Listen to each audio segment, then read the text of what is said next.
Assalamualaikum warahmatullahi wabarakatuh. Siswa kelas 12 SMK Kartika 51 Balikpapan, selamat berjumpa kembali dengan saya dalam kegiatan belajar mengajar mata pelajaran pendidikan agama Islam dan budi pekerti. Pada kesempatan kali ini saya akan menyampaikan materi tentang qadha dan qadar.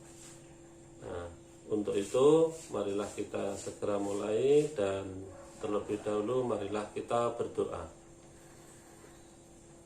Bismillahirrahmanirrahim. Raditu billahi rabba wa bil islami dina wa bi Muhammadin nabiyya wa rasula. Rabbi shrah li sadri wa yassir li amri wahlul 'uqdatam min lisani yafqahu qawli.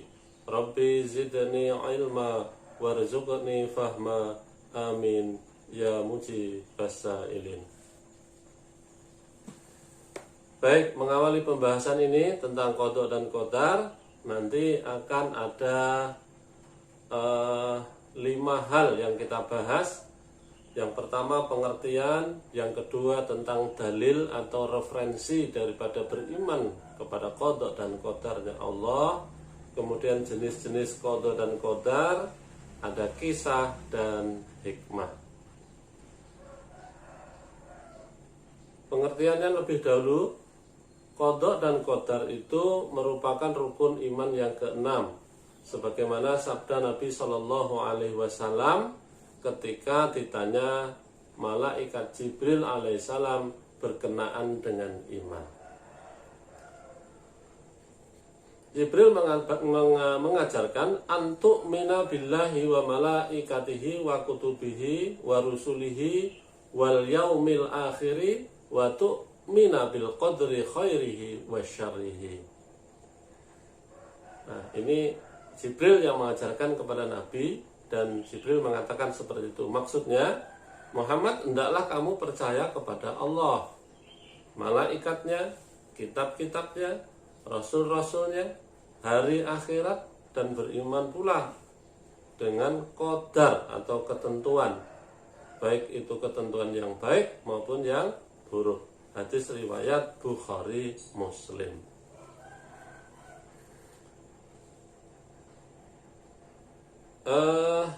Qadha dan qadar. Ini ada 2 kata ini, apa itu qadha dan apa itu qadar.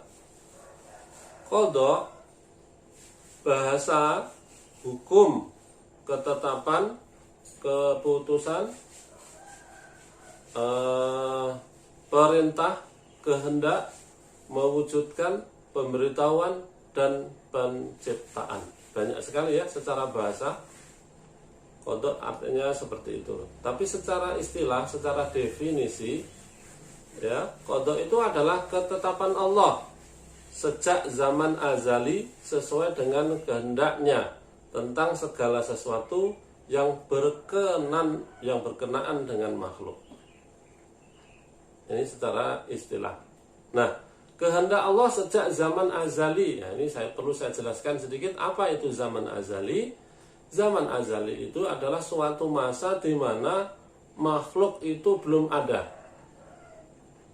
Malaikat belum ada, setan belum ada, iblis belum ada, bumi belum ada, matahari, langit, dan semuanya belum ada. Itu disebut dengan zaman azali. Dan Allah sudah punya kehendak terhadap makhluk-makhluknya nanti, ya, punya rencana untuk membuat ini dan itu.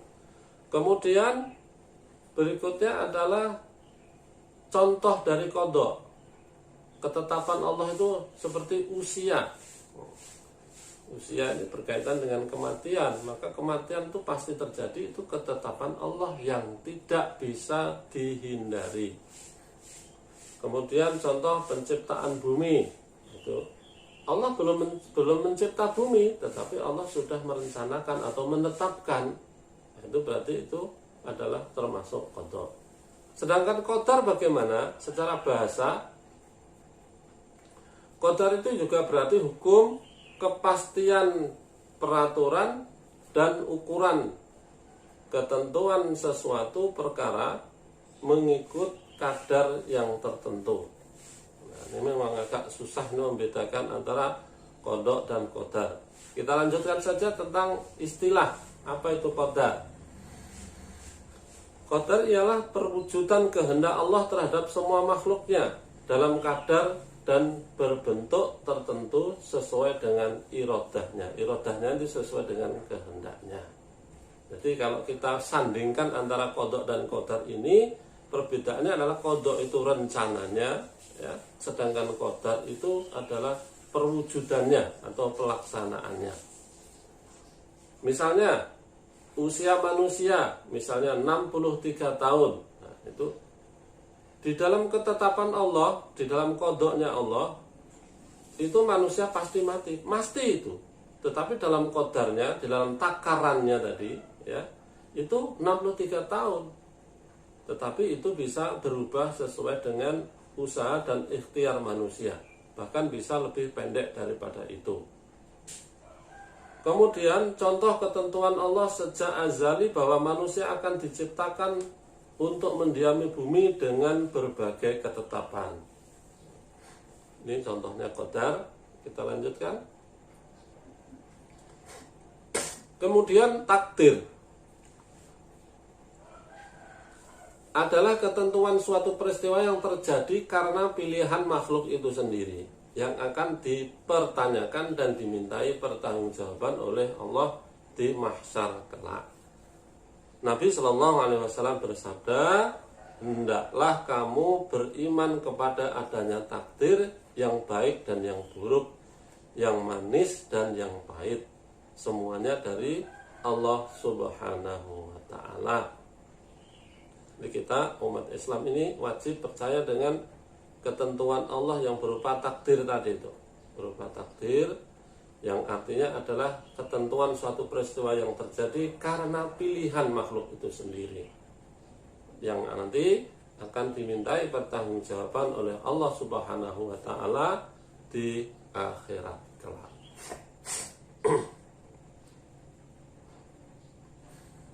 Dalil tentang takdir Allah. Inna kulla syai'in khalaqnahu biqadar. Sesungguhnya kami menciptakan segala sesuatu menurut ukuran. Ini terdapat di dalam Al-Qur'anul Karim surah Qamar, surat yang nomor 54 ayat 49. Ini dalil atau referensi tentang ketentuan atau takdir Allah Subhanahu wa taala. Nah, dalil takdir di sini ada banyak. Ada di dalam Quran surah Al-An'am ayat 59, surat Maryam ayat 21, dan hadis Rasulullah Shallallahu Alaihi Wasallam. Silahkan dibaca sendiri di situ, dan di situ hanya terjemahannya. Berikutnya hukum beriman terhadap qada dan qadar. Kita umat Islam wajib mempercayai dan meyakini dengan sepenuhnya bahwa Allah Subhanahu wa taala mengetahui segala perkara yang akan berlaku kepada semua makhluk. Apa yang terjadi nanti itu Allah sudah tahu. Kemudian Allah juga telah menetapkan ketentuan tertentu dan tiada satu perkara pun yang terlepas daripada ketentuan Allah Subhanahu wa taala. Kemudian kita umat Islam juga wajib beriman bahwa perkara yang berlaku merupakan pelaksanaan ketentuan Allah yang telah termaktub sejak azali, yaitu tadi zaman azali, zaman di mana makhluk belum ada.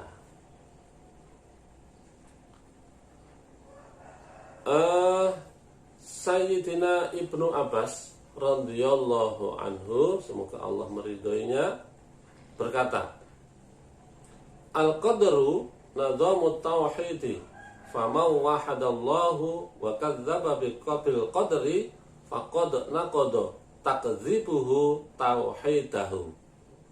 Maksudnya, beriman kepada qadar itu termasuk dalam tauhid. Maka barang siapa yang mentauhidkan Allah, tetapi mengingkari qadar, maka pengingkarannya itu membatalkan tauhidnya. Jadi lebih tinggi ketauhidannya.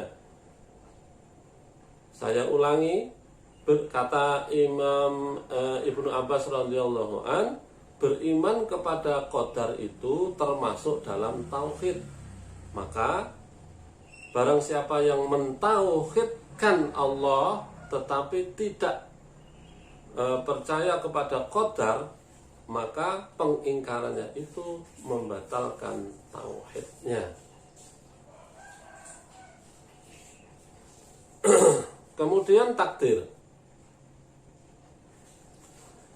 Takdir ini ada dua, ilahiyah dan ikhtiariyah. Ilahiyah itu artinya bersifat Tuhan, dan ikhtiariyah itu bersifat usaha makhluk ataupun manusia. Ilahiyah disebut juga dengan takdir mubrom. Kemudian ikhtiariyah disebut juga dengan takdir mu'alaq. Apa itu mubrom? Mubrom adalah ketentuan Allah yang tidak dikaitkan dengan ikhtiar manusia. Misalnya kematian, pasti mati. Jenis kelamin, tidak bisa jenis kelamin itu dirubah. Bisa Pak, dengan operasi plastik. Bisa, tetapi fungsi jenis kelamin itu tidak berfungsi, malah fungsinya hilang. Nah, misalnya seorang laki-laki dioperasi menjadi perempuan, tetapi kalau fungsi perempuan itu ya hamil, dia kalau hamil terus punya ASI, air susu ibu. Tapi kalau hasil operasi itu semua nggak bisa, dan dia menghasilkan sel telur. Nah, kalaupun hanya dirubah barangkali bentuknya saja, tetapi asli fungsi kewanitaannya tidak akan bisa. Manusia sampai sekarang nggak bisa. Jadi jenis kelamin termasuk takdir mubrom yang tidak bisa dirubah, itu aja sudah. Tidak bisa dirubah. Kemudian jodoh, kemudian kiamat dan sebagainya. Kalian bisa cari contoh masing-masing. Kemudian takdir mu'alaq, ini ikhtiariyah, ini hasil usaha manusia. Ketentuan Allah yang dikaitkan dengan usaha manusia. Contoh kepintaran, punya IQ tinggi, nggak mau belajar, ya nggak akan pintar. Nggak akan pintar. Jadi kepintaran itu adalah usaha manusia. Kalau di takdir mubrom, di sebelahnya kalian lihat itu, kematian. Nah, makanya kalau di sini mu'alaq termasuk usia. Kalau matinya itu ketentuan Allah nggak bisa dirubah, tetapi usia itu usaha manusia. Contoh, Nabi bersabda bahwa silaturahim itu memperpanjang usia. Dengan olahraga yang teratur, makan yang teratur, ya. Ini zaman Covid, jaga 3M, menjaga jarak, memakai masker maksud saya, menjaga jarak, memakai masker, dan sering mencuci tangan. Nah, itu adalah usaha untuk menghindari kematian.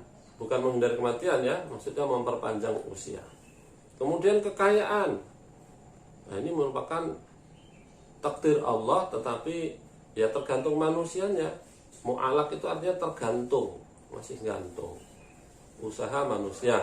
Kalau dia usaha betul-betul, ya pandai dia berbisnis, maka dia menjadi orang kaya. Kemudian kerusakan alam. Alam ini rusak karena manusia. Tapi kalau manusia bisa menjaga ikhtiar manusia, maka alam ini akan lestari. Kecelakaan dan sebagainya. Kecelakaan bisa dihindari.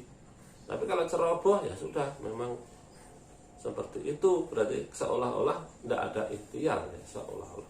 Jadi ikhtiar manusia itu mempengaruhi takdir Allah Subhanahu wa ta'ala. Baik, saudara sekalian, mungkin tidak panjang dan lebar, sampai di sini saja.